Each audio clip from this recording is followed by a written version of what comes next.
Howdy! And welcome to Shift+F1, a podcast about speedy race cars. That, by the way, is Australian slang. Doing the Harry Holt means to bolt, to skedaddle. Oh, wow. A bit of Aussie rhyming slang. That's right. And not only were drivers bolting off the line, I'm sure many of them would like to put Albert, Park, and Oz behind them. Interestingly, Harry Holt, I've found, was an Australian prime minister who disappeared while swimming off the coast of Victoria in 1967. Some say because he was abducted by either a UFO or a Chinese submarine.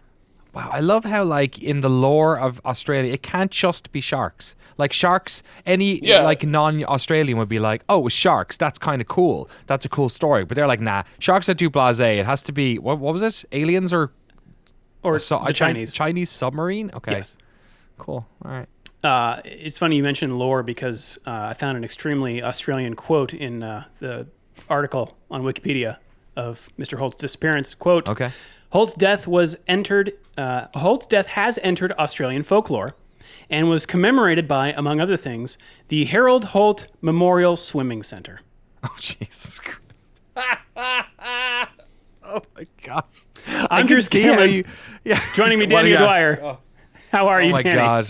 I'm good. Am I? Australia freaks me out. I think people there are just like, they're like cut from a different, like, they're just harder there. You know what I mean? Maybe it's just because, like, my first engagement with Australian culture was Mad Max, but I feel like I'm too soft. I don't think I would survive there. I think I would shrivel and die. And the Harry Holt Memorial Swimming Pool has only confirmed my deepest fears. Also joining us, Rob Zachney. How are you, Rob? I'm good. Yeah, the minute I heard about, like, the spiders that just live in people's shoes in Australia, I was like, nah. They live in your shoes. Like, I don't care how you tell me, like, oh, I think there might be, like, funnel web. That might be it. But like, they're like poisonous, but they're also, like, you know, I was reassured by multiple Australians, oh, they're very shy. You just have to make sure you don't disturb them as you're, like, putting on your shoes. And I was like, just the fact there's a possibility, and I'm just, like, throwing on a pair of sandals, and it's like, whoop. Poison spider. I'm done. Rob, how many times do you put a shoe on in your every day, at least once a day? You put a shoe on. So over the course of your lifetime, a poisonous spider check. Yeah, right. Exactly. I can't be out there dealing with that. I also can't deal with, like, a time of year where you got to wear a goofy little helmet because a bird might swoop at you. What? I don't know that one. I don't know that one either. See, this is the problem. There are, like, layers to this fear. It's like a bike helmet with little spikes on it. I forget what the bird is, but it's like a hyper aggressive, like, just tries to mess with people. It's hyper territorial, hyper aggressive, and just like grabs your head. They sort of dive bomb your head, and so there's like an entire cottage industry of, like, little homegrown try to make these birds leave you away helmets. That I'm pretty sure this is Australia where they do this. So you have to wear like Russian World War I helmets. Nope, it is like a bike helmet with pipe cleaners. Is the way I would describe it. If you're new to this podcast, a very warm welcome to you. If you're new to Formula One itself or Australia, we recommend listening to our preseason primer episode. We don't talk a lot about Australia, but we do talk a lot about Formula One. It assumes no prior F1 knowledge and explains how the sport works and who everybody is. So if you'd like to go back and listen to that, it's episode 216. Also, this show is supported entirely by our audience over at patreon.com/shiftf1, where every month we release bonus podcasts and videos exclusively for our patrons that cover racing documentaries and films, F1 video games, experiments with other racing series, and a lot of weird things. So if you would like to support the show and get access to all that fun stuff, head over to patreon.com/shiftf1 or click the link in the show notes. So what do we have going on this month, Danny? Our review of Drive to Survive Season 5 went up for patrons, for Media Pass patrons. I got the video version as well. Myself and Rob on that one chatting a lot about not just Season 5 and how it sort of played out, but also kind of where Drive to Survive exists now within the F1 cultural lore and kind of what its future might be. And also we sort of did a lot of chatting about like, what ifs of like, if they had approached it this way after 5 years, maybe we would have had this different type of season. So I thought it was a lot of fun to do it. And also we did it in one episode instead of like 3 or 2, which is we've done in previous years. This month we're going back to the primers. We haven't done a primer on a different racing series in quite a while. We did a lot back in the early days. W series, I think. Okay, and that was that 2 last seasons year? ago? 2 years was ago? it last year? I can't remember. 2 years ago. So we're doing one on IndyCar, which has been, I think, maybe our most requested one Yes. of recent memory. The season has just started. There is one race in, so Two, you I can think. also. Oh, has there been two? Okay. They just ran at Texas this weekend. Right. So it's sort of in full effect, which will be nice. But yes, if you're a patron, you'll be getting that. There is a weirdness in the schedule at the moment because China got cancelled, so we don't actually have a race for 3 weeks. And we are a podcast that runs every time there is a race or a race has been run. But if there's gaps, we usually just leave it off. So what we're going to do this time is next week there will be the IndyCar primer for patrons. So if you're not a patron, there won't be a podcast next week. The week after that, we're going to do a sort of an email roundup special show to answer people's questions. So please send in your emails. Use the form on f1.cool. Or hit up shiftf1podcast@gmail.com. If you have big ideas or little questions or whatever it is, please shoot them in. We'll have a whole episode in 2 weeks' time dedicated to that. And if you are a patron, we'll see you next week for the IndyCar primer, which should be a lot of fun. And massive thanks to all of our incredible title sponsors: my wife Sharon, Alex Medina, Kikaha of the multiple time penalties, Ash Team Blackjack, Michael Maves, Gordy's Army, at Talking Autos, Olivia Evans, IronStation.dev, telemetrydeck.com, Drew Stewart, Bailey Foote, Abdullah Al-Thani, Jason Chadwick, Abraham Getchell, Enzo and Ayrton, Octothorpe is still betwixt job crimes, Snigs, Alex Goucher, Max Faltar, Circuit Demon, Troy Stammer, Umberto Rocco, William Romph, sorry, Umberto Roca, I went way too fast past you there. William Romph, Irvine Clinical Research, Lachlan the Madden Man, and of course Jason Kelly. Thank you all. Fantastic. I like that people are there are voices that are emerging for each person, Danny. I have your delivery. Sometimes and sometimes I, at nighttime when I'm sort of sitting on my bed and daydreaming, I just imagine being at like a sort of a medieval fete with these people and meeting them and talking to them. And I've created entire caricatures of them in my head based off of their tiny picture avatars on Patreon, some of which are actually their faces. So you walk into the banquet hall and the servant there announces, Umberto Roca. Exactly. It's kind of like the sort of in my head. It's like some sort of Viking, afterlife scenario where I'm surrounded by the people at the mead hall, and we are celebrating not just my life but also their lives. So I don't know. Yeah, that's where I'm at with Patreon. That's how I deal with the guilt of running. I'm just Patreon. imagining Michael Mann making a movie about podcasters, like guys sitting down to coffee. It's like keep having this recurring dream. I'm sitting at a big banquet table with all my Patreon backers. Yeah. And there's Octothorpe Bunny Crimes, Between Jobs. There's Telemetry Deck. He's a duck because I thought he was a telemetry duck for 2 years. And they're all gathered around waiting for me to podcast. You know what that dream's about, right? Exactly. Patreon anxiety. Yeah, there's only one or two of them I've actually met. Circuit Demon's a nice guy. He's not a demon at all. As far as you know. Cool lights. This would be cool as hell if we were sponsored by a Ghost Rider type figure, though. That would be like some sort of weird ethereal beast. Yeah. That would be kind of terrifying as well, because I don't need to be. That's part of that's world. Jason Kelly. Oh really? Shit. Yes. What? Not Lachlan the Maddened Man? It's okay, sure. Jason Kelly. If you'd like to be part of our weird internal Viking lore of Shift F1, patreon.com/ShiftF1. Let's get to let's expand on the Australian lore, specifically that of the Grand Prix, by running down the starting grid. Boy, we have a lot to get to, so let's just dive right in. Kind of an interesting qualifying session because the track is apparently very nice on tires, or at least it was this weekend. So we got to see cars stay out and do successive fast laps. Good track evolution too, so it kept you guessing right to the end, as much as I guess the season could. Although not a big surprise who's on pole. It's Max Verstappen. Well, they needed to, just to point on the practice stuff, they needed to kind of get the tires up to temp was one thing, but then another thing that kept happening was practice kept raining. So there kept being rain, which then was washing a lot of the rubber off the track. So that was actually not helping them at all. I think it was P2 where there was a fairly decent rain delay, or they all went out early, but it was definitely rain was a big part of the weekend, oddly enough. Well, and there'd been the odd thing where they lost some practice time too. Well, maybe they got it back, but they had to suspend practice like right out of the gate because their GPS system crashed. Yes. And it really revealed the degree to which F1 is dependent on GPS working because, remember, this is a sport without spotters. Effectively, your spotter is somebody with access to live telemetry, be able to warn you of like where you are in terms of like the state of play, who's coming up behind. And the minute GPS cut out, you can imagine in practice, some people are on out laps, some people are trying to fast laps. Safety issue. It got dangerously chaotic the minute they lost GPS, which I had never thought like the degree to which now just operating the cars out there on the track requires GPS to be working. And it was a very busy weekend because you had F1, F2, F3, and also supercars. Did you see the crazy fire that was in the pits?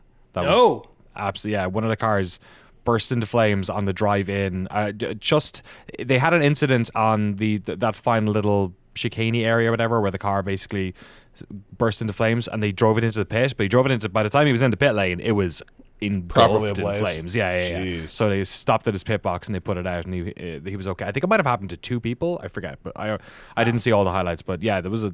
So I had a friend who was a marshal that weekend. Every year he posts pictures. Yeah, every year he posts pictures on Facebook, and I forget. And he's like, yeah, it was great this time. It was crazy. It was a car on fire in the pits as well. So apparently taking they a were selfie super with a busy. burning car. Got to get this guy out of this thing in a second. Exactly. Yeah, do it for the gram. So I think the other thing though is it's not just that the tires, like the track was easy on the tires though.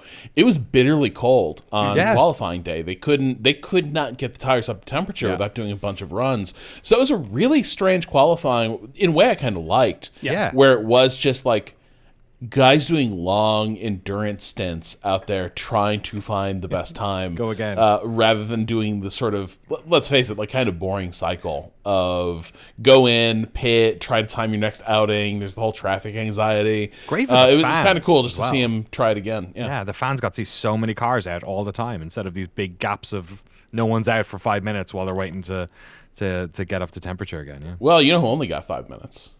Who? Sergio Perez. Oh yeah. Even that, yes. Yeah, it was. So if you're trying to make a case for, I demand to be taken seriously, like you gotta give me my shot. Going off in turn 3 at the start of Q1 and just like beaching at the gravel, not your strongest opening. Now Perez has said like this was not his fault, that they were trying to deal with issues that were cropping up in practice. Yes, and P2 was rough for him. bad. He went off a lot. Yeah. Yeah, and what he described sounds pretty bad, which is that like when he got on the brakes, it was as if the entire brake balance went all the way forward every time he turned the brakes. And that's literal. That almost sounds like there's an electronic issue where like it is just glitching, because that can be adjusted at any time. What is the bias in the brakes, and yeah, if every time because turn 3 is kind of like your first really serious brake test on the lap. Yeah. Turn 1 and 2 is kind of a quick chicane. You can take that pretty swiftly if you get your entry and exit right. But turn 3 is the first, like, you really got to stand on the brakes to get it. And you can imagine, like, if the balance just swings, that you completely lose the car, and you can't. Both brake systems need to engage. You can't really be 100% forward. But still, it was a bad look for Sergio, but also mostly it just meant that his race was going to be a recovery drive, no matter what. And brake balance, quickly, for people who don't know, is the degree to which the either rear or forward tires are taking more of the brake than the other. So there are brakes on all 4 wheels on an F1 car. Brake balance is basically deciding if the front wheels are braking more than the rear wheels, and there's lots of like reasons you would do that are more complicated. All right. Well, let's run down how the order shook out here. Max Verstappen, as I mentioned, is on pole for Australia. Behind him, George Russell and Lewis Hamilton, ahead of Fernando Alonso. Those are your first 2 rows. The Mercedes is looking like they have a little more fire in them than we previously thought, and maybe a lot more in George Russell's case, but we'll get to that. Carlos Sainz lines up in 5th alongside Lance Stroll, then Charles Leclerc in 7th, Alex Albon in his Williams, hell yeah, starting 8th. Then Pierre Gasly in 9th, and Nico Hulkenberg in the Haas, looking also very strong. in qualifying. He lines up 10th. Behind them, we've got Esteban Ocon, Yuki Tsunoda, Lando Norris, Kevin Magnussen, Nick DeVries in 15th, then Oscar Piastri, Zhou Guanyu, Logan Sargent, and Valtteri Bottas had a terrible qualifying. He, along with Sergio Perez, will start from the pit lane because they both made modifications to their car while under parc fermé. Which is like, if you qualify in the back, then there's no real... Yeah, might as who well. cares? Might as well make some modifications to your car. All right. Well, that's how the grid looks. Danny, do you want to take us through start number 1? Sure. Oh, yeah, good point. Yeah, we'll roll this one back a few times. And Max Verstappen's performance is on these starts is perhaps the thing that is most consistent, perhaps consistently poor. I don't know. Maybe that's too strong a thing, but definitely people had the jump on him quite often. It's always tricky when you're in the front and the second and third cars are from a team that is not yours and the same team, because it means that they're sort of more than happy for one of them to get ahead, because that can often allow the car that's in third, especially before DRS kicks in, to maybe also get the jump on you. So as it happened, Russell had a great start. Verstappen perhaps maybe overly aggressive in his defending of that position. By the time they get past turn 1, Russell is ahead. By the time they get down to turn 3, which is the one Rob was talking about, the first sort of big braking zone, he is already fighting alongside Hamilton, who has adopted an advantageous position around the outside. Hamilton gets around him there. I think in previous years we might have seen it coming together, but obviously Verstappen understands that he's got a better car at this stage and maybe doesn't need to necessarily overly fight that situation. I think he even said after the race, like, I've got a championship to consider here. Yeah, exactly. And I think it was Hamilton's on the inside, but you're right. Yeah. Verstappen was defending from Sainz, who's threatening to go around the outside too. Yeah. And all of this ends up being sort of nullified, or at least the fun of the action is, because Charles Leclerc runs off into the gravel on turn 3, beaches it. It's not a spot you can easily get the car out of. Figured there's probably a safety car coming in, and right away there was. And then a lot of people, bizarrely, came in to change their tires. Well, I mean, so there's like... I think the start was interesting because you have, Verstappen was clearly struggling, I think, with a bit of grip. He he wasn't brake testing Hamilton, but he got really early on the brakes heading down into 3 as well, where there's almost like a rear end collision with Hamilton.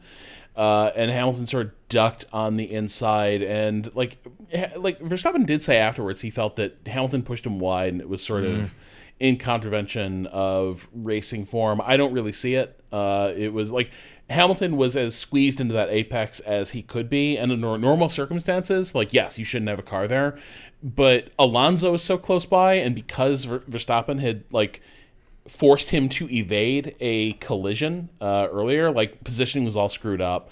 I was watching Julian Palmer's analysis of it. He also noted that Hamilton was squeezed so tight that he went over there's the stripy bit of the curb, and then there's the raised solid red bit of the curb. Yeah.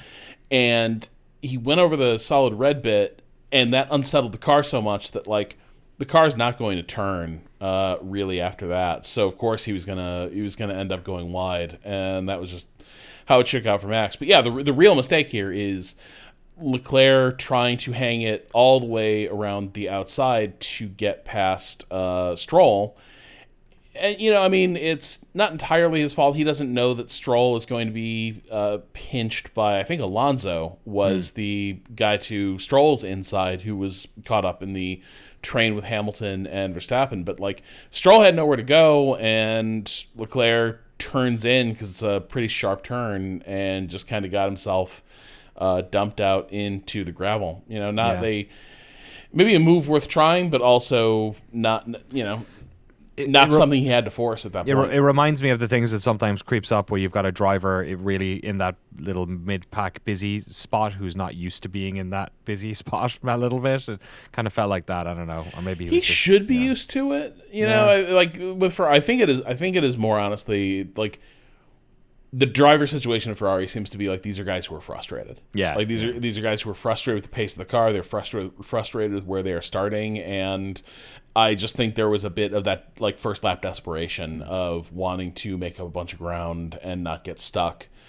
in the DRS train for the remainder of the race. But these are, it's interesting to me the degree to which I increasingly feel this year, especially, Max has turned into a different driver. You alluding to the fact that he's even said, I have a world championship to think about, but this is a guy who now knows that everything is in his favor, and so it's 180 degrees from what like we knew from Max at the start, where like car wasn't great. He was an aggressive driver, but also he was in a position where he had to play the hero. Man, now this guy does not move a muscle unless the percentages are in there for him. So it's really striking the degree to which, he is no longer the wild card in these approaches to the first real corners, where his peer Leclerc is actually maybe becoming, and certainly Carlos, they're becoming like sketchier guys to encounter in these scenarios. Well, as you mentioned, Danny, we do get a bunch of pit stops here. Ocon, Perez, Zhou, Sargent, and Bottas, a lot of those in the back. Perez actually pitted twice back-to-back.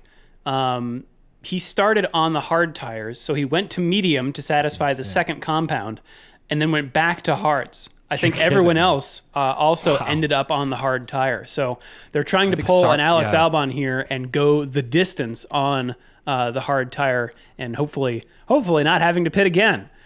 But we do get, as you said, a safety car, which then is restarted a few laps later with a rolling start, with Russell in first, Hamilton second, Verstappen third, Sainz fourth, Alonso fifth.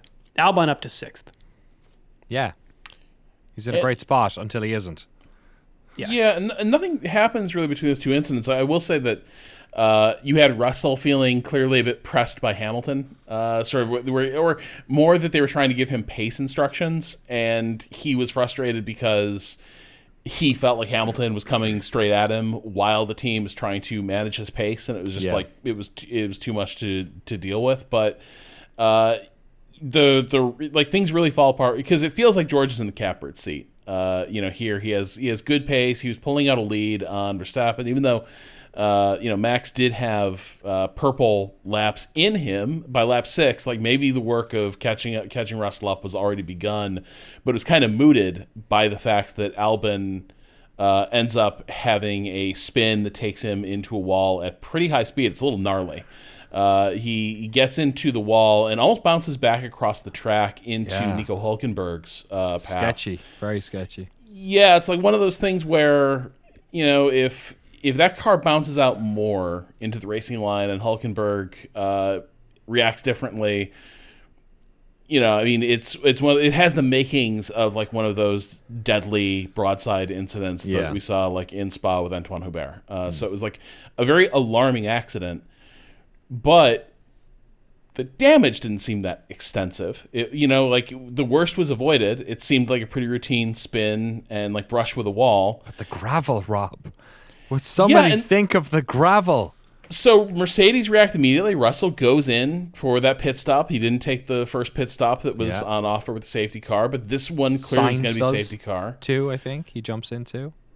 Yes, he does. So they both go in. To get the free pit stop. Hamilton is complaining that they've totally screwed him with the strategy, and then they call the red flag. He was rubbing his monkey paw when he said that. He had a little one in the car with him, and red flag. Too much gravel on the track, Drew.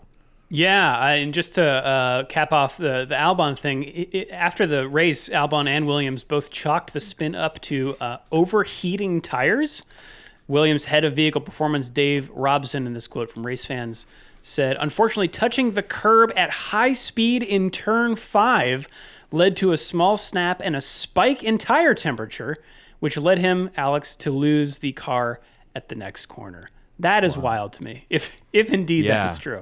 Commentators were saying something like, did he have a slow puncture or did something? Because it was such a weird action to happen. You know what I Yeah, mean? It's because not it just you're- like he looks like he just turns into like a normal turn, and just loses it. we never see people really go off there. Yeah. You know, because it's not that. It's a high. I feel like it's a high grip turn because you're pushing into it a little bit, and it's not like you can get a snap of throttle there. You wouldn't, you can lift and coast through that one. It's not that type of turn. So Well, and Albon especially had been fast through that portion of the racetrack the entire dude. weekend. But Yeah. you could say that as like maybe like on the one hand, maybe he totally owned that section, and like it's even less likely that he would have an incident there. Or he was maybe this pushing was a it. place where he felt he had an exact grip on what the edge was, and maybe just overcooked it. what a bummer because they're in sixth, right? Like, Yeah. such a great opportunity for Williams. It's so sad. But yeah, I feel like I like Albon a lot. I just feel like anytime something can go wrong to derail a good performance from him, going back to those like that series of brushes with Hamilton. Yeah. There's a like bit of Icarus about him, yeah. Yeah, it's really kind of it's really painful because like he seems to be a really good driver, but there's an intangible quality where like shit just finds him on the racetrack, and I worry about like the longevity and the ceiling of his career in light of that.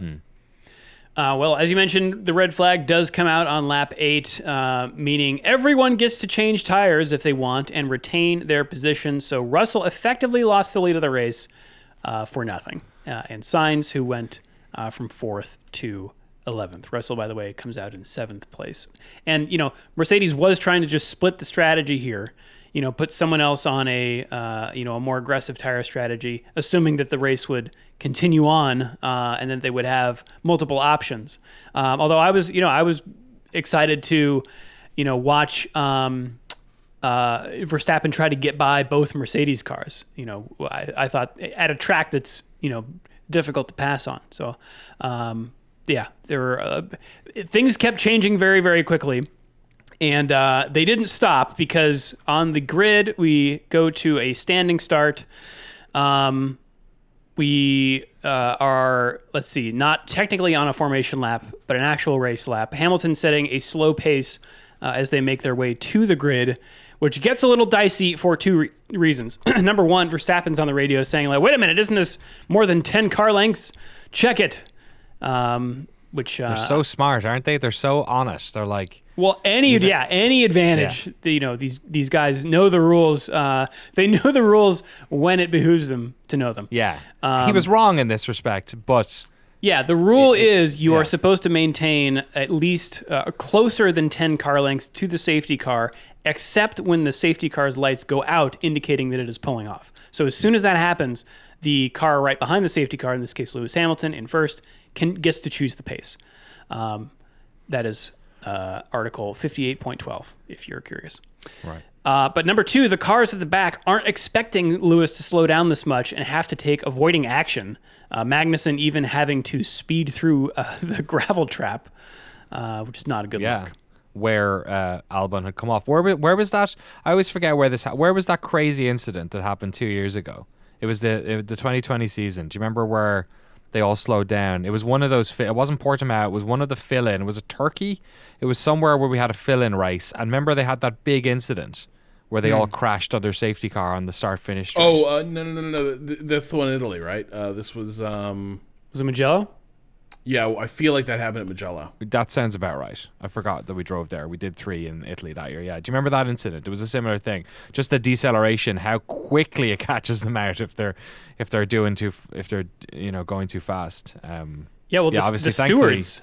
This time nobody got hit. The stewards themselves want standing start procedures reviewed after this. So they actually came to the FIA going like, hey, listen, there probably should be some kind of rule here.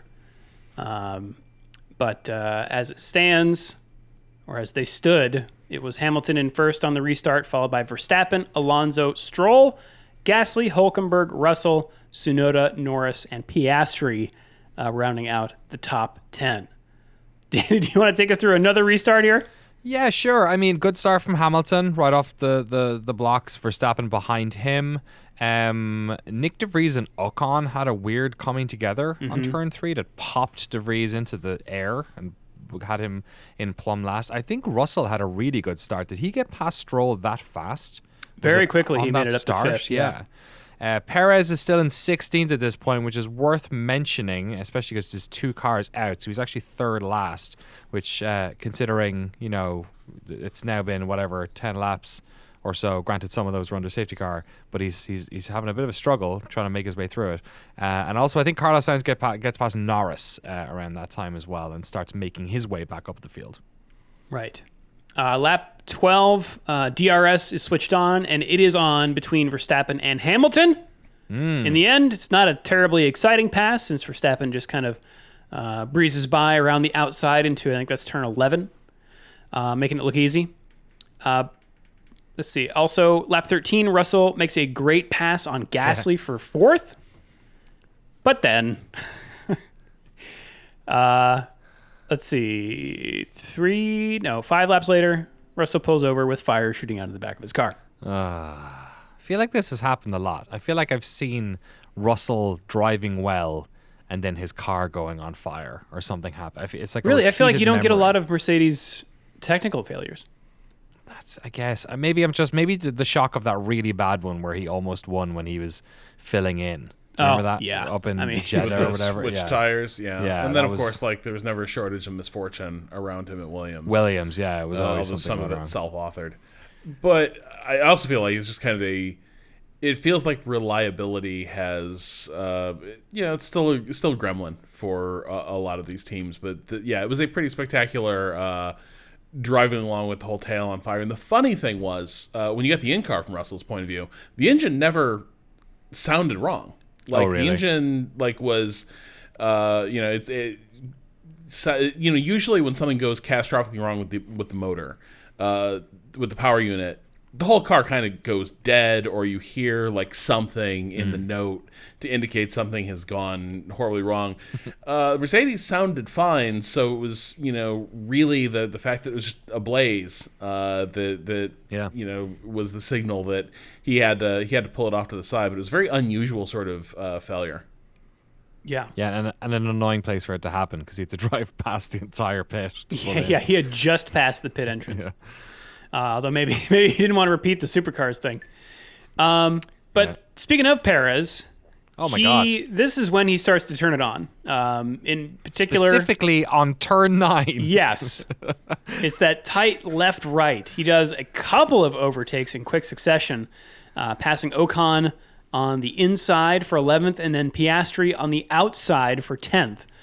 A couple of just beautiful moves. And then he does Yuki a lap later for the next position, I believe. Yeah. And speaking of beautiful moves, I really loved Sainz's move on lap 25 Gasly. on Gasly. He swings left, he cuts back right, leaves it late on the Dummies brakes. him almost. Yeah. Doesn't he? He jinxes him like, I wasn't going down there, mate. Yeah. Going down the inside. This is on turn 3, which is a tricky turn to overtake. Yeah, but it is enough to squeeze by on the inside of Gasly If for only fourth they place. could have gotten cleanly away from each other at some point in the way this race shook out. But no, not to be. Yeah, and then this I kind of don't have anything. I was about to say the same thing. I was like, this is the point. I literally have the next 4 notes that I have in, which cover 16 laps or something. I have them bolded because it's like nothing happened. For a long time, it looked like this race was done. Yeah. There is one venture under the grass by Verstappen at turn 13 as a result of a front lockup. That was a big bobble. Yeah. The Piastri Tsunoda Magnussen train thing got very interesting there for a bit, as you had sort of a 3-way fight where, as so often threatens to happen, but rarely see it pan out this way, where the one defense move opens the door for the guy 2 cars back to start to try and sneak through. It actually sort of played out that way. It's a very Formula whole, 3 encounter. thing, I feel like, Yeah. that instance you're talking about. Yeah, it was fun, but yeah, the race got pretty quiet there for a while. Like lap 50, you have Verstappen going off, and there's some speculation. Maybe there's some of those reliability issues. Maybe that brake thing is acting up that got Perez on Saturday. But also at that point in the race, you totally believe that like a lapse in concentration of just driving by yourself for that long may have finally gotten to him. But then Magnussen, speaking of like weird lapses, Magnussen touches the wall with the right rear, and it explodes effectively, and he coasts to a stop on the track at a pretty recoverable position, and also like near a Marshall station with one of the little gates. But one of his tires is lying, the blown tire is lying in the middle of the track, and so like lap 53 here, they called a red flag again. Red flag. I think it was a safety car, and then one or lap and a half, 2 laps after that, they called the red. And I remember, I was watching the replay of this, and as soon as a red flag happened, you're like, oh, okay, I can skip ahead. And there was still an hour to go. So I was watching this live because it was like, I think by this stage it might be midnight. Yeah, taking advantage of the West something. Coast, the late night race thing. Yeah, I was on the shout out to all the folks in the Shift+F1 Discord. We had a good laugh watching this race in the live chat over there. Maybe it wasn't that late, but on the East Coast it definitely wasn't. By the time I was going to bed, it was definitely in the small hours. But yeah, it was an interesting. I think by that stage as well, there was a thirst, right? Because it had been interesting, and then the race had been kind of boring. With that Hulkenberg Lando Norris bit was a bit interesting as well, but nothing had really happened. So then when they waved the red flag, there was a sort of an embrace the chaos feel in the Discord, because it is a little bit weird. Like in years past, we would often see a safety car drive around for like 6, 7, 8 laps. So it was like, oh, I'm because of standing starts, this is cool because we get another standing start. We're going to bunch them up. Verstappen's not been having necessarily the best starts. This is interesting, but it did feel like a very for the entertainment rather than for the sport kind of move. So that's certainly been some of the drivers raised this. I think Russell and Lando also mentioned after the race that it felt like these restarts were kind of being done to punch up the show a bit, and certainly like the standing start is one of the most exciting. It's the it's the F1 equivalent of the penalty kick, right? Yes, Where it is like it's just maximum adrenaline and action with all the points on the table. But I will say I do feel like more broadly, and I think some of this stems from not just Jules Bianchi, but also various other glitches they've had with safety procedures with cars running on track. That I think I think F1 has developed a real preference for the red flag as a way of just more easily controlling the track environment and avoiding even the possibility that something really like untoward could happen, which I sympathize with up to a point, but my reaction, especially what followed, I wasn't happy with the red flag. I kind of felt like the race had been run. It felt like to have the contrivance of a standing start that close to the end felt a bit bogus to me. But I think the big thing is what pans out later is every time you do this, in the name of making it so that you don't have to create a gap in traffic for a course worker to run out and collect a tire, or for a truck to pull up and like haul one of the cars away, you are creating the possibility of a multi-car accident at the restart. And so it's one of those things where your risk mitigation for one type of accident is also drastically increasing your odds of something else, especially with these new tires as well. And this late in the race, when you're doing a standing restart halfway through a race, there's a lot of incentive to still be like, hey, there's a lot of distance left to cover. Let's not get crazy. A 2-lap sprint with full championship points on the table, the balance between good judgment and aggression is just going to be thrown off. Yeah, cars are light. Cars are light. It might be worth mentioning, I think we've covered this before, the reason why they do allow the tire swap during the red flag is a safety issue, right? It's to make sure that you do not have people out there on scrubbed up tires who may not pit when they should because they might lose position. So it was with this energy that I was sort of coming in going, okay, then let's just have chaos. Let's have an absolute chaos, crazy end to this race. As we're all looking forward What to. did you do? Oh my dear God. My monkey paw curled its finger, and this was I'm so glad no one got hurt, because I found this incredibly funny. This was a very funny 40 seconds that then happened. Well, Shall I go through it? Or? sure. Let me set the top 10. It's Verstappen in first, then Hamilton, Alonso, Sainz, Gasly, Stroll, Perez, Norris, Hulkenberg, Ocon. Okay. I will try and get all of this right first time. So, the front few get away fine. There's a bit of a battle between it's kind of a mess. There's a battle between Alonso, who is in third, Sainz, who, as Rob talked about before, is maybe a little bit less patient than he might be, given what's been going on at Ferrari. And also, who is the lead Alpine at this stage? Gasly. Okay, so Gasly has a bit of a rough... It looks to me a little like Hamilton was kind of slow behind Verstappen, and that created kind of a bottleneck, or like a little concertina, because there was a multiple concertina problem which happened here, which made it so that Perez ended up going out onto the gravel, I think because of Gasly slowing down a bit. Yeah, neither of them make that turn. No. Alonso really doesn't he maybe makes that turn, but then he ends up getting spun around by Carlos Sainz, who is basically sort of dive bombing is the wrong word, but he is optimistic in the amount of pace he's taking into that turn to try and make it, given the amount of traffic. So I he ends believe up the spinning verb Alonso. is YOLO. He was YOLO swaggins his way through that, which at that stage people were like, oh great, Alonso might get a third podium in a row. That'd be crazy. That'd be really cool. So that happens. Everyone else gets bunched up again. They get sort of like concertinaed into this little sort of pack of people avoiding Alonso, and then also like cars returning onto the track, Gasly being one of them. Gasly sort of comes out at this stage. Nico Hulkenberg has like popped up. I think he's in fourth position at this stage. Gasly's rejoining the track, and perhaps in an effort to find a lane for turn 3, pulls to the right and just completely takes out his team. I mean, they take each other out. Well, but this thing, he and Sainz were side by side heading into that first turn. Like, they were both trying to outbrake each other into it. Sainz causes the accident by getting into Alonso.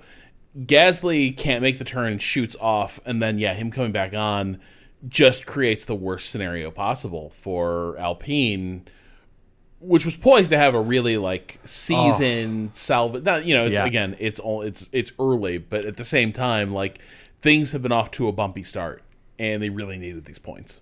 Big points haul available, and Don't what's forget the interesting background. Sorry, go ahead. of the two of them. No, in the backfield, Sargent locks up and just you're right. careens into the back of De Vries. Yes, he does. And then as we get down to turn 3, we have Lance Stroll, who has found himself in a terrific position. I think he's in third. He's in Alonso's he's old in spot. fifth. Oh, is he? Is he that far back? Totally misses the breaking point on turn 3 and just goes straight out into the gravel. And then there is a red flag done. Almost as if, as he's making his way through there's a red flag that's happened again. Stroll has not even come to rest, and the red flag comes out. And so immediately there's like, well, that was silly. I wonder if they'll do a standing start again. I hope they do. They should keep doing this until there's no cars left, and that's the winner. But also there's the question of, well, when was the race order established for these guys? Because are we going to finish on the red flag? Like, are we going to restart the race? Do we need to restart the race? You know, we talked before about the many, the usual thing is that races, they have to be finished within 3 hours of the start. There's, issues with sunlight in many places, like there certainly is here. And also the full race length itself can't be higher than 2 hours. And we're not coming up against any of those, so there's no reason not to restart the race. But will we do it as a standing start? Will they do it as a safety car parade? What's going to happen? Did they complete enough of that one lap? I think it's not a full lap run unless they do at least one sector. So Correct. did they complete the first sector, which will notch one lap off? Because there's a world in which they do a safety car restart and they're gone with one lap left, or they do a grid restart, standing start, where there could be as many as two. And both of those sound insane. I mean, Abu Dhabi notwithstanding, right. both of those sound insane. You know what I mean? I was laughing to myself saying, what they should do is just do another safety car restart, but just let the first 5 cars unlap themselves. You know? It's just like, because Michael Massey was there as well. That's true. He was in the pit, so it was very like, yeah, there was an element of sort of deja vu happening here. Well, as the under red flag, Sainz gets some unfortunate news over the radio. He is the only one to earn a penalty for his incident, with the stewards stating after the race, we took into account the fact that this collision took place at the first lap of the restart, when by convention the stewards would typically take a more lenient view of incidents. However, in this particular case, we considered that there was sufficient gap for car 55, Sainz, to take steps to avoid the collision and failed to do so. We accordingly imposed a 5-second penalty on car 55. Which if you get a 5-second penalty, you're like, I'm gonna miss like 1 or 2 places maybe. But if you're doing a 5-second penalty where you're all going to finish behind a safety car, the minute that came over, I just felt like that is the worst 5-second penalty that has ever happened in Formula One. They might as well have given him a 20-second stop go. That was like, oh my god. Yeah, or disqualification. Well, especially 'cause Totally. he and Gasly committed the same error effectively. Like it's one of those things. It's like the 2 people drive drunk on the same night, right? One kills someone and the other person gets home fine, but they both did the same thing, and it's just like the randomness of the outcome that decides what's going to unfold. So it's not even that, because Gasly still took out his teammate in the middle of this. So like that analogy doesn't even hold, because it's not like it almost feels like after Sainz has the initial accident, the stewards kind of throw their hands up and be like, boy, things sure got crazy because of that accident, right? And it's like, I think Gasly might have been in trouble regardless of whether or not cars were flying around because of what had happened with Alonso and Sainz. I think Gasly, arguably all of what happened to Gasly is completely nothing to do. He's the only car that has nothing to do, and I guess Perez as well, with what happened, because he completely skipped all that, and by the time he rejoined the track, the concertina had stopped because they were all driving down. So like his crash had nothing to do. And then he's like, I got to get back on that drafting line right away. I know. It was it reminded me a little bit of the Danny Kvyat Roman Grosjean crash, where when Grosjean, after he had that horrific crash with the fireball, he had done it taking a fairly weirdly aggressive right lane. He was trying to get around Hulkenberg and just like drove into Kvyat and ended up crashing his car. It reminded me of that, where it was like, I guess you just didn't want to lift off. Like you saw the gap, and maybe you're extra frustrated that you were that far back, which is also what was the case in Grosjean's crash, and you were just trying to make up some places. Did they just really not want to hand Gasly the race ban? Because that was what was in play. Is like, if he'd racked up more you're kidding. Penalty points on his license. Because they haven't cooled off, right? They take a year to cool off. Rolling expiry. Yeah. And so he's still on that bubble. And it's kind of like, guys not getting called for the 5th foul in an NBA game, where it's like, do we want to take him out for this? But there's certainly an argument that Gasly earned it, as much as if Sainz got a penalty. Like, Gasly was literally right next to him. If they you have to rejoin safely. Yeah. If they weren't teammates, I wonder. I'd love to know what the thing was there. But, of course, the other issue here, there's one other thing. Is that Alonso was on the radio immediately. Saying, a second after the crash. Did we get through a sector? I'm never playing an RPG with that, man. Right? Because you're thinking, the other thing is that Alonso, we all think Alonso's crashed out. Alonso's car's still running. Yeah. So if they roll back those positions, then hey, nothing happened. All is forgiven, Carlos. Don't worry about it. That's maybe the funniest thing, is that because that is what happened. So Carlos Sainz ends up getting a penalty for something an incident which ultimately did not matter. And then You're right. It's everyone completely erased. It's like the drunk driver hit the pedestrian, I and the didn't even pedestrian think of that. did a flip and landed perfectly fine again. The pedestrian was a crash test dummy. Dummy. Yeah, exactly.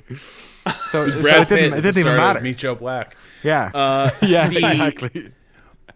But and here's the other kicker, like things that would just like cause like pencil snapping frustration is, so it's all like what a mess of a restart. Got to fix this all up. Everyone resume your places. The start is erased. By the way, we've run out of time to do any actual racing, so we're just going to run a formation lap to bring this thing to a close, but we're never doing racing on this circuit again for this year's installment.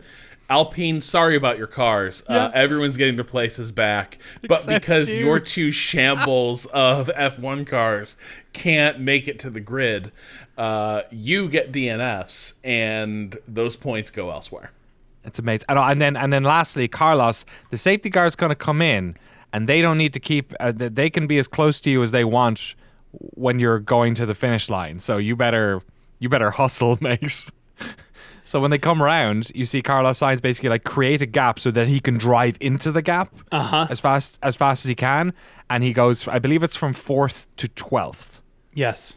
as Which the is 5 effectively seconds. last. It might as well be. There was no one you're right, running actually. in 13th. Oh, was there not? No. Oh, so he literally was. He wasn't even just out of the points. He was last. That's so funny. Yes.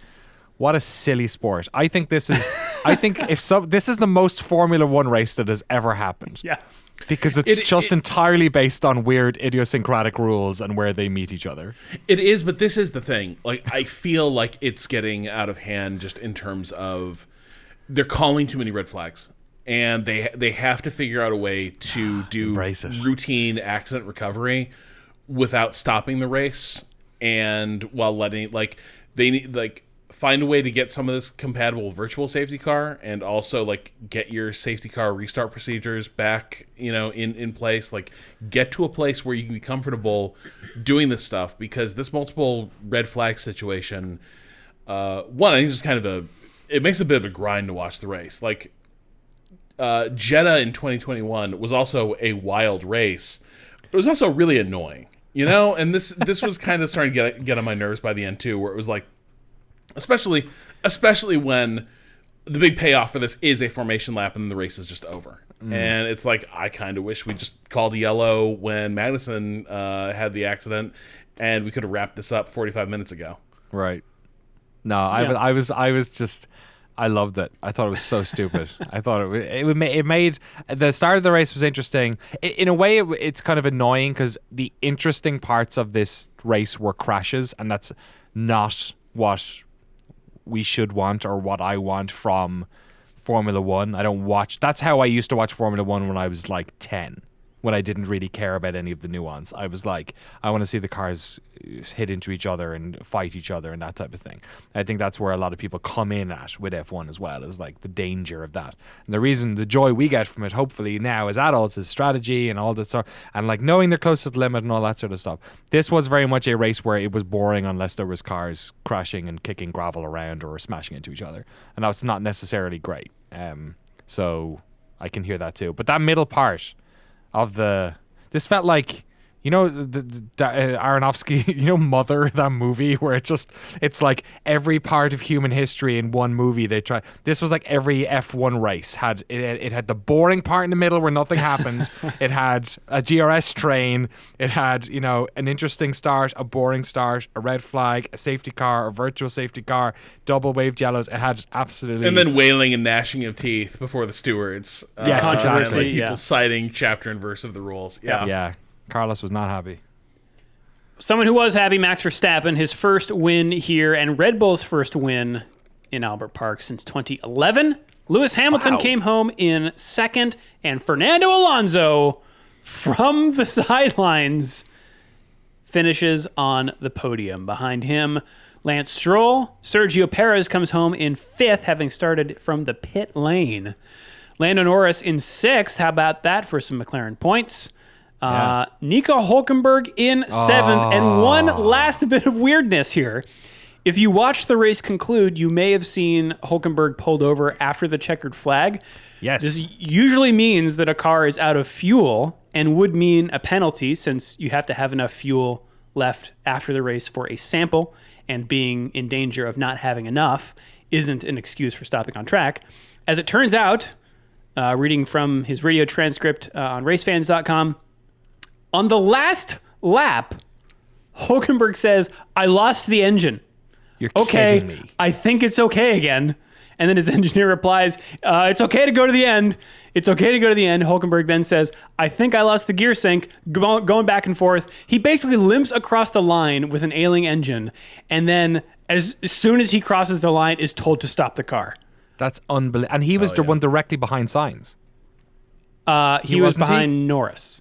Oh, he was. Okay. All right. Yeah. He was, man. And he was the biggest loser. Like, that would have been just heartbreak after heartbreak, because if they had called the race, because he was in fourth by the time the red flag was called. Hulkenberg was in fourth. Yeah. So when they rejiggered everyone, he was the one who actually lost out the most. You could argue. Right, I think it's something posting like, if that had stood, but then Sainz still gets the penalty, Hulkenberg's on the podium. Yes, exactly. Which is a heartbreaker for Hulkenberg. Yes, which he has never had, and Haas has never. And then he could then go back to that window store in Texas. Oh my gosh. And be like, where those fucking kids at? Where are those kids?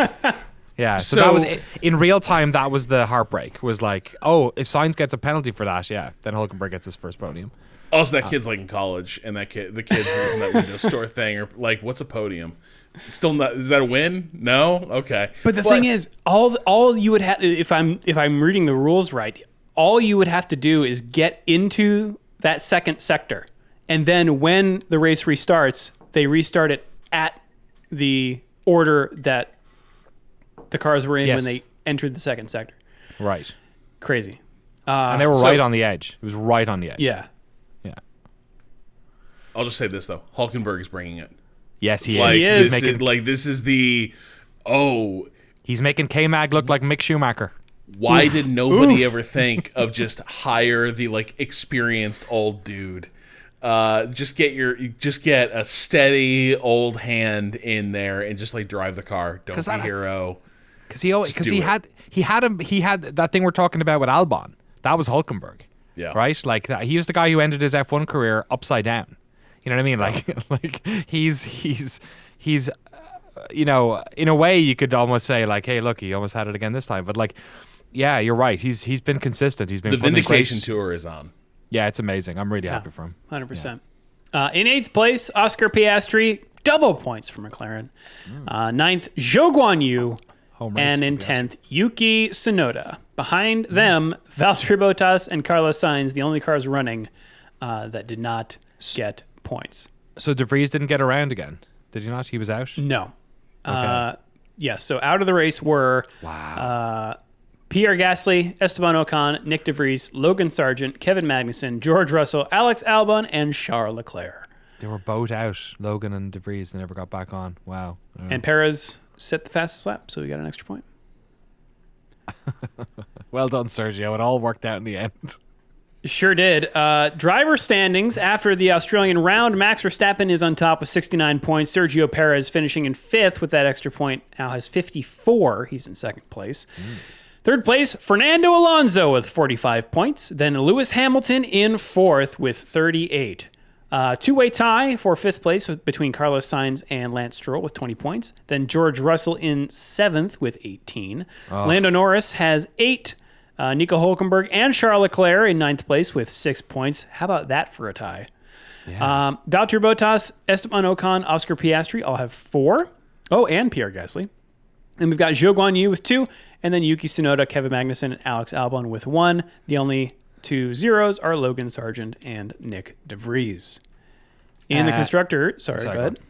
No, go ahead. I'll say it after constructors. All right, constructors, Red Bull Racing is on top with 123 points to Aston Martin's 65. Mercedes is in 3rd with 56. Ferrari has 26. McLaren's in 5th with 12. Alpine has 8. Gene Haas and team have 7. Alfa Romeo has 6. That's a tight battle. And then AlphaTauri and Williams both have 1. Uno. Yeah, the only thing I was going to say is hearing Alfa Romeo has 6 points actually makes me feel a bit more positive about it. But man, that Alfa Romeo does not seem particularly hot at all. Seems like it's, I don't know, whenever I look at it, it looks like it's underperforming. Also, they changed the little color on the TV screen, and every time I see it, it looks like it looks like a, what do you call it, Chinese symbol or a Japanese, what do you call that script, whatever it is. It looks like pictogram. Yeah, whatever it is. I always think, I was like, what the fuck? They simplified. So they used to have a very tiny, but fully detailed Alfa Romeo badge there. Right. And then they like, did a simplified version, and it does kind of throw me they changed it between the races, though. We actually got an email about this as well, Yeah. and I checked, and it's true. After race 1 and 2, they just changed the logo like the full on the one. screen. Yeah, I don't know. It's weird. Anyway, we've not to talk about it, me talking about logos. Yeah, because we've got some news here. Let's kick things off with Williams, Rob. Rocket. Yeah, so I didn't expect this to be coming back from the dead. Remember, Rocket was their sponsor a number of years back. It was their sponsor around the time that COVID hit, and this is material to this case.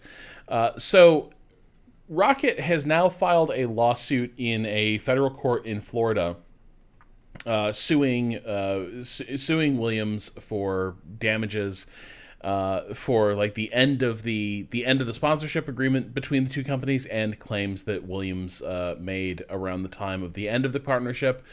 But, and this is the really interesting wrinkle, also alleging that Williams misrepresented the state of their racing program at the time of doing the sponsorship deal, and claiming that they had credible resources and plans to field a competitive car, when in fact they were miles off from being able to do that given the team's dire financial circumstances at the time. And so Rocket is kind of accusing Williams of a bit of fraud here, right? Which is really interesting, because we heard a bit of this with Rich Energy when things were in their full death spiral between Rich Energy and Haas. The dude in charge of Rich Energy was doing all those shit posts about how bad Haas was racing that year, how much that car sucked. But I can't think of a time, maybe people can remember, maybe this has come up before, I can't think of it ever being like a fact that a sponsor could like raise as an objection, saying that like the car wasn't good enough. You weren't good enough. But we paid for if you it's to in the be contract. Well, so this is the thing. Rocket already lost arbitration processes with Williams at the time of the partnership, of the sponsorship ending in 2020. So the background of this was the COVID season hits. Rocket, I guess, like kind of unilaterally says, well, we paid for a full sponsorship for a full season of F1 and display of our logo for a full season. This is obviously a fraction of a season. We want to prorate the contract. And Williams basically, told him to go pound sand, and went to an arbitration court in the UK, I think. And they were found in favor of Williams, and like Rocket, I think, had to fork over the value of the sponsorship, and Williams was able to then move on from the Rocket partnership, and then a separate action in the US confirmed that the arbitration agreement was binding and that would hold up. But this is kind of a new wrinkle, which is, I think the distinction here is they're not suing outcome in terms of the car wasn't competitive. What they are alleging, I think, here is that Williams knew fully well that their racing program was in a shambles, and they could not afford to build a viable racing program that year. They could not create a good race car because the team was in such dire financial circumstances that nothing they were saying to Rocket could come to pass. Yeah, if they're misrepresenting their position, I think there's, I'm no, corporate lawyer, but to me I can see how, if they were, but also Rocket is an incredibly weird company that I distrust. Absolutely. So can we talk about Rocket for a second? So Rocket's like a weird, like incubator investment fund type thing that seems to sponsor a lot of racing, and also does lots of other weird stuff that probably makes absolutely no money. Like they have publish like video phones games and they have phones. an energy drink. Yes, and they also have a fashion line. They also publish video games. They published a Bible video game on Steam last year. Yeah, they're very. I don't like. It just seems like some people have some money, and they're just doing stuff with the money, and I don't think it's making any money. So as much as like as much as in any type of this stuff, you're always looking at, whereas it's like a petrochemical company. I've got all this. Rocket has always freaked me out. Like I get Rich Energy vibes from them. It's a very strange sponsor, to be sure. It's a weird corporate profile. So what the thing they're hanging their case on is that when the U.S. court found in favor of upholding the arbitration settlement, the argument that Rocket is making is that the arbitration court was misled by effectively deceptive statements that Williams made, and that with new information coming to light that Rocket is going to present, it's going to show that Williams did not act in good faith. It's going to blow quite a bit of doors off this case. For it's $149 million. But the other thing that is worth mentioning is filing the suit in Florida. Now it's a federal court in Florida, but one of the things about the U.S. legal system is that you can go judge shopping. Right. Federal judges are appointed for life, and you know who is on the bench. Now, it's not 1-to-1. It's not like there's a judge for Florida. There's still going to be a pool of judges that you're drawing from.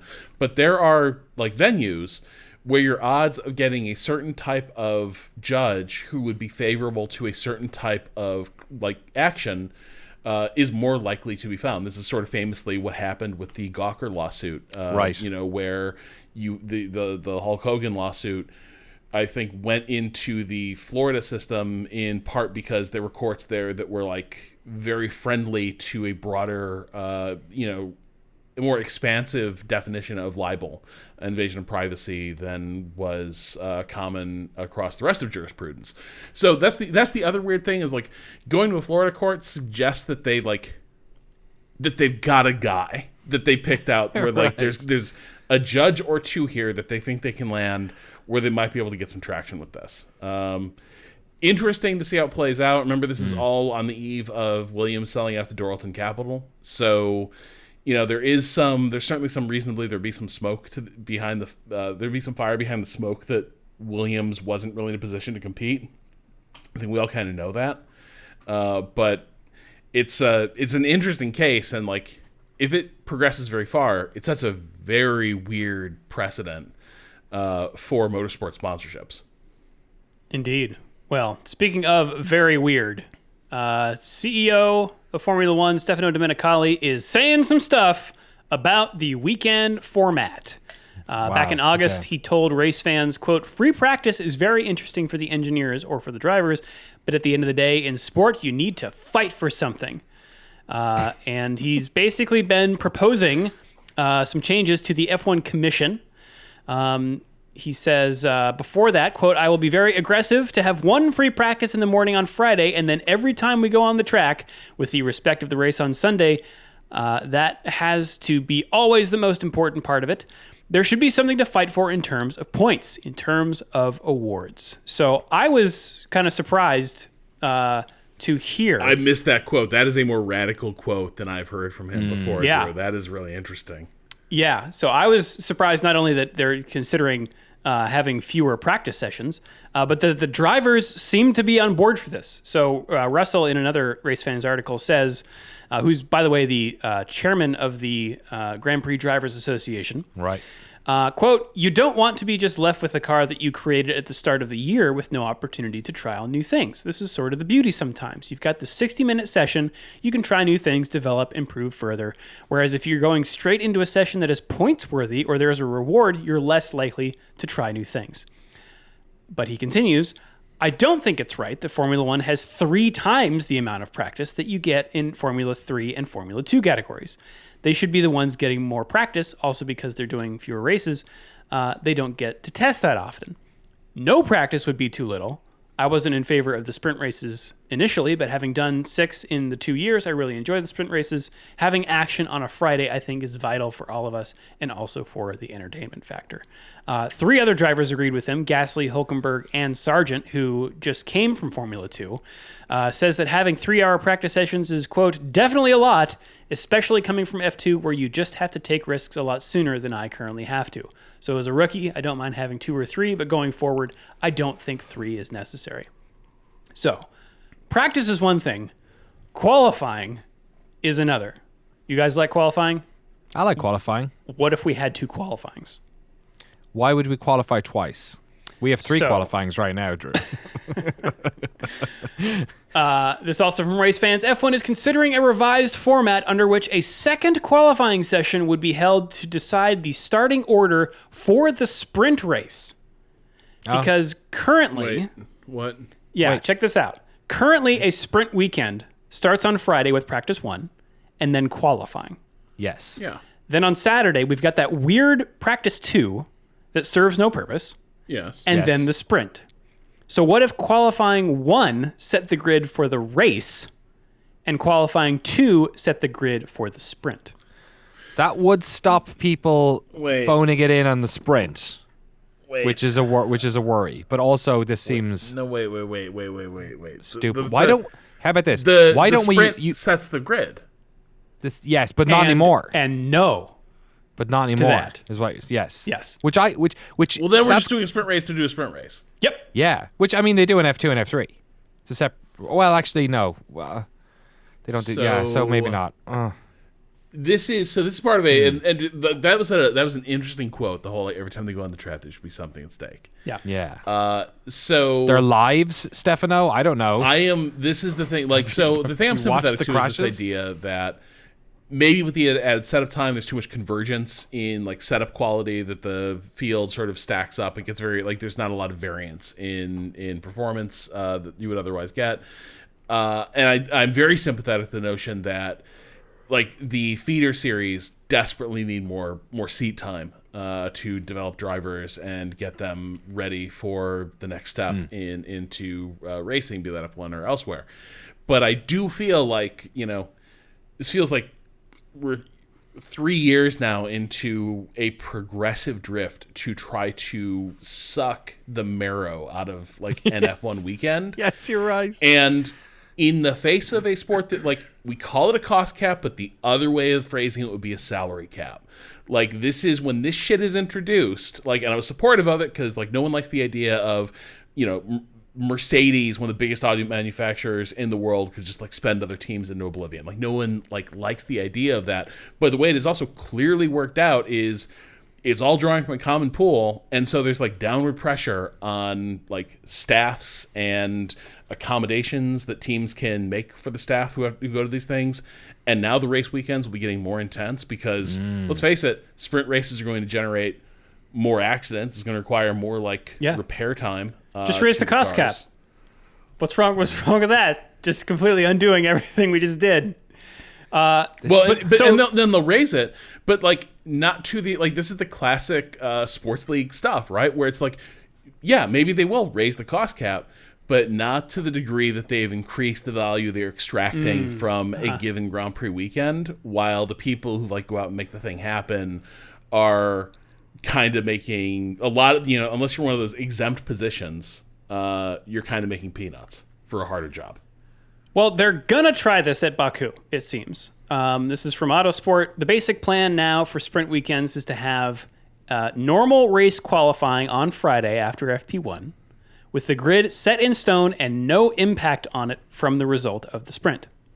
So sprint qualifying for the sprint, will take place on Saturday with a slightly shortened version of the usual 3-session format. Although the exact timings are still being discussed, one likely option is to split the 3 sessions across 12, 10, and 8 minutes. So shorter Q1, Q2, Q3 for the sprint. And then I guess the sprint also takes place on that Saturday. However, Autosport also says a 1-lap qualifying format for sprints has been talked about. Oh, hell yeah. Which One-shot qualifying. Let's do it. I actually think that that's could be really fun. cool. I think that's really cool. And if they don't do that, what they should do instead is set up an American Ninja Warrior thing on the start-finish straight, and have each driver attempt to do that, and whoever's the fastest at that gets to be in front. I think that would be pretty good. I bet Nick de Vries will get a lot of pole positions. He seems like a pretty buff dude. Giddy don't. Verstappen, It's very silly. not a fan of this. Not unsurprised. He's been really consistent across the board. I Yes. don't think it's been. I don't think it's just self-interest that like right now he's in a leading position with the rules as they are. He's been really consistent from the jump when this was introduced. He doesn't like the sprint weekends. He thinks it's a contrivance, that it's more wear and tear. And he's also been a guy who's like mentioned the whole like increasing pressure and workload on staffs. He's a bit of a traditionalist, even if he's young. You know, he is kind of like an old school head on his shoulders. So yeah. There you go. All right. Danny, what's this next one? Yeah, quickly, just going to jump in on Ricciardo. There was some funny back and forth between Christian Horner and why am I consistently forgetting the team principal of McLaren, Zach Brown?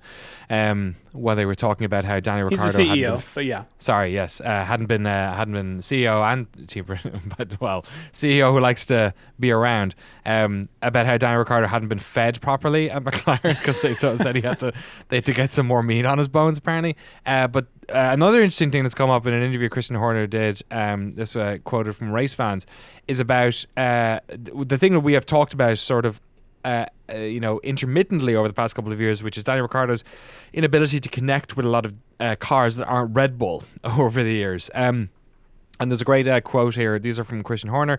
When he first turned up in Abu Dhabi, I think the problem is when you drive a car that has its limitations, you adapt and you try to adjust to extract the maximum out of the car. And it was clear when he came back that he had picked up some habits that we didn't recognize as the Daniel that had left us 2 or 3 years earlier.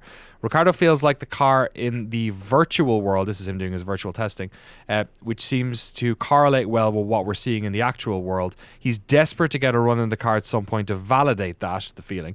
But we're clearly seeing him getting back to being far more reminiscent of the Daniel that we knew. So that's an interesting thing, his, like the ability, I guess, that he couldn't really adapt to those older cars, and that perhaps maybe with each of those cars he was learning some bad habits that maybe was coming onto the next one as well. But the fact that Red Bull has sort of recognized that because they had the baseline Daniel maybe when he was, all those years ago, I think that's very interesting that they were able to, see the data on that. There's also just a very little bit though of like rhymes with sneak, doesn't it, Danny? Right. Like type of thing where it's like, look you ran away from us. Yeah. Look what happened to you. Exactly. We'll feed your belly. We'll fill you up. We'll give you a warm bed. You just have to break all those horrible little habits that you developed when you were outside of our. Yeah, it's a little bit. I do buy it. I can sort of see like that he would. I mean, Hamilton's talking about this year where he's driving well in this car, but he says he has no feel for it. Yeah. And so it's an odd thing that can crop up where like drivers just like don't have a touch with the car they've been handed, and that's more likely with a bad car. Speaking of being handed bad hands, Rob, quickly, what is going on with Felipe Massa? So this is probably not going to turn into anything. Cut to somehow this turns into a massive scandal across the sports world. The lawsuit that broke F1, but I'm going to say right here, I don't think it's going to turn into anything, with the knowledge that it'll be tremendous content later. So Felipe Massa, as we all remember, one of the greatest finishes to an F1 championship, in ages, Lewis Hamilton's first world championship, the end of the season at Interlagos in 2008. Felipe Massa wins the race and appears to have won the world title, but with his family is celebrating. Seconds left, Hamilton gains a points position that enables him to get ahead of Massa and take the Drivers' World Championship for that year. Cut to Nicole Scherzinger running out into the pad and into the pit lane with her hands in the the most dramatic. You never could not to be write seen it again. Yeah, never to be seen exactly. So this has been like the defining event of Massa's career. This is a thing that comes up with interviews. The guy who was champion for half a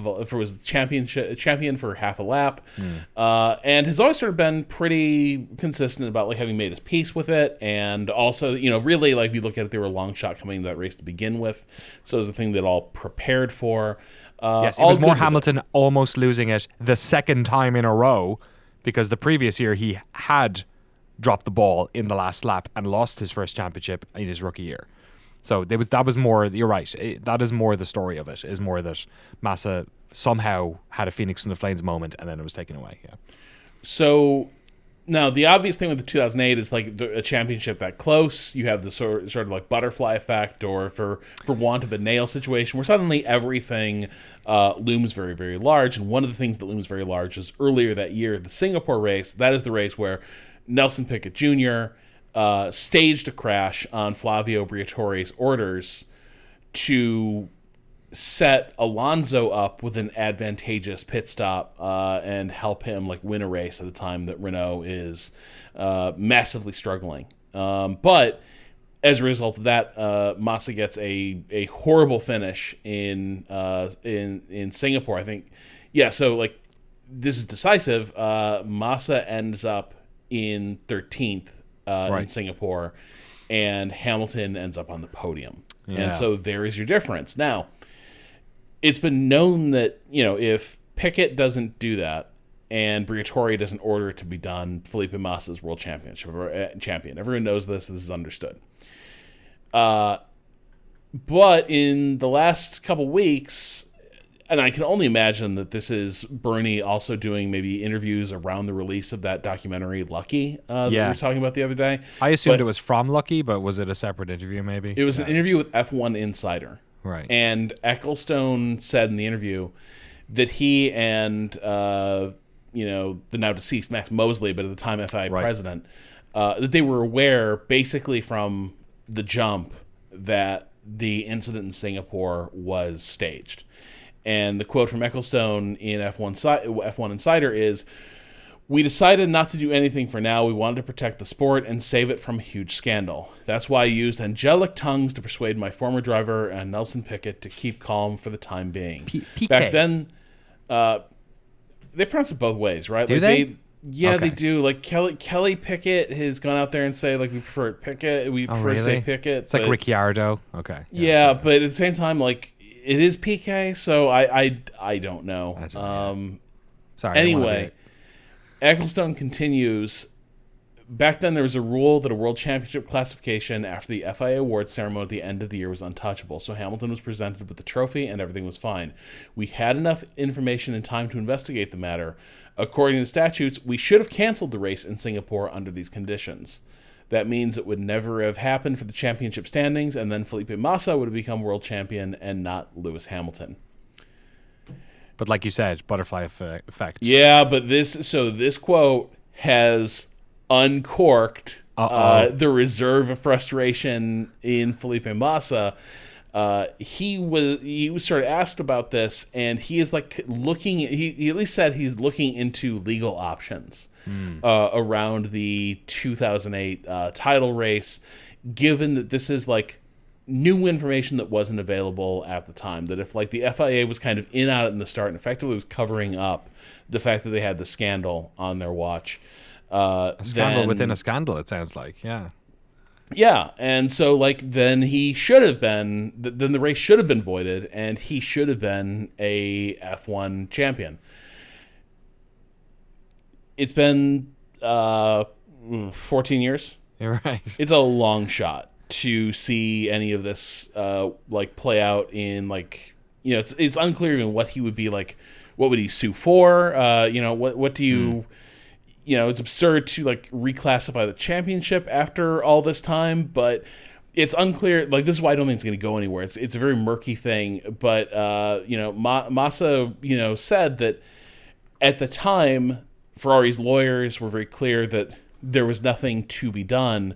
And then he says, but after 15 years, we hear that the owner of the category, meaning Bernie, says that he found out in 2008, together with the president of the FIA, and they did nothing so as to not tarnish the name of F1.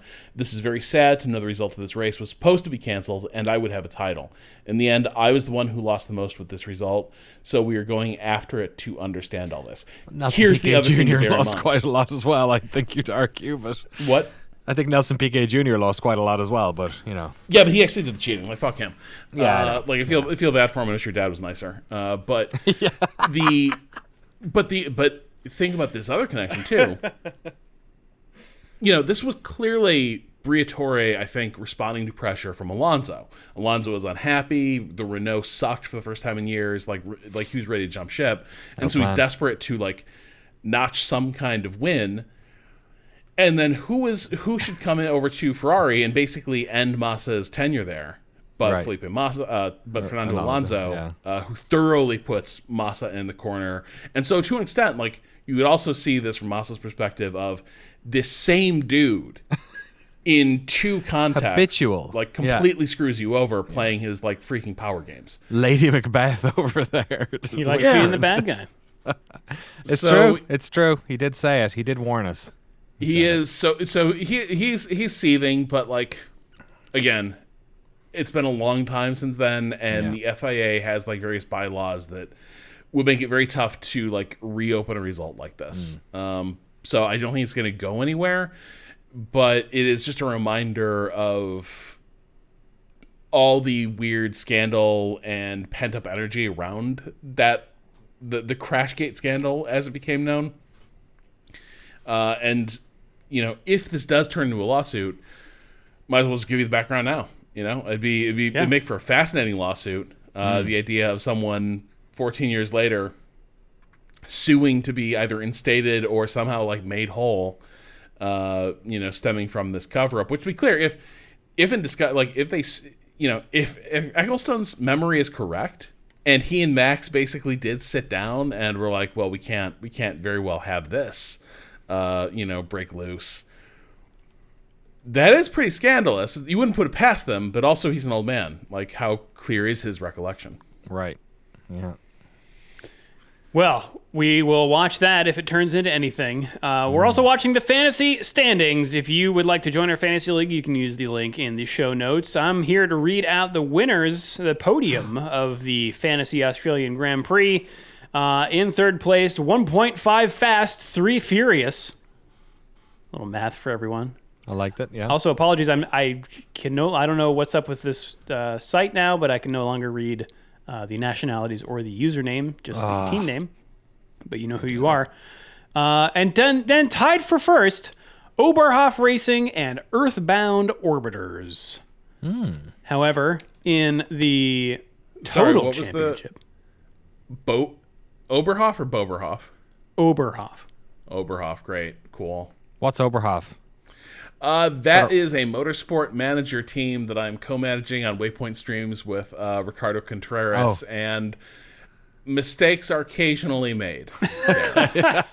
And I think at this point, most people are watching to see how we will screw it up each race. You're the Ferrari of that simulation. That analogy has been made many times. Okay. Terrific. But overall, in third place, we have Bankroll. In second place, we have Sins of a Catering Empire. Fantastic name. It's a video game. Reference, I get it. And then number 1, RB/AM23. Terrific. It's an AI probably has that one. I think it's a joke that the Aston Martin is basically a Red Bull. If you'd like to send us an email, you can do so at shift1podcast@gmail.com. Are we at an auction? What's going on? shiftf1podcast@gmail.com or f1.cool/emails. You can also hit us up on the socials, which are linked in the show notes. That's us around the internet. Should we take it around the world of racing, Danny? Let's race around the world. Hey, hey, hey. Yeah. We've got those Craftsman Truck Series. Yeah, I don't know. I'll get it one of You these said days. one thing, but I heard something else. Yeah. In Bristol, Tennessee, for the Weather Guard Truck Race on Dirt.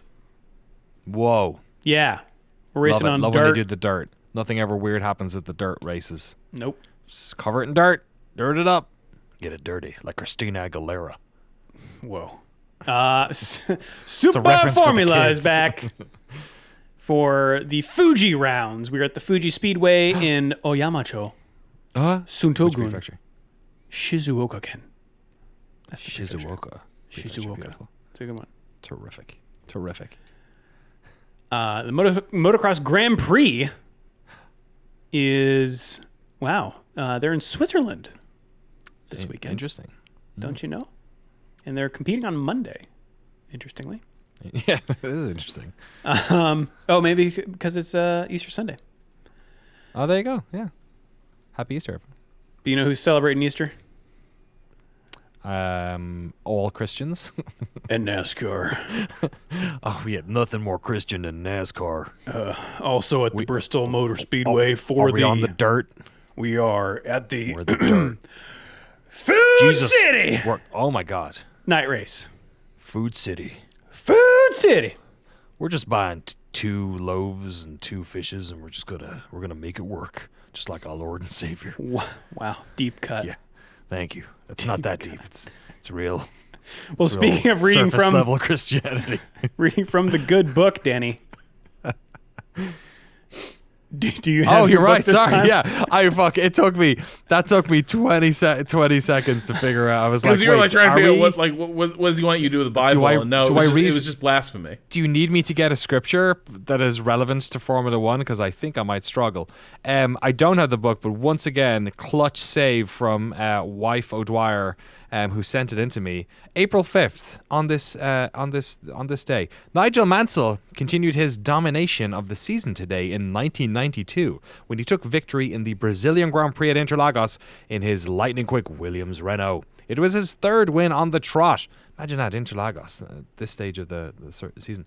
But he did not have it all his own way and had to battle past teammate Ricciardo Patrese after making a poor start. This race was also the first one British driver Perry McCarthy tried to enter. Anyone know Perry McCarthy? No. You actually do.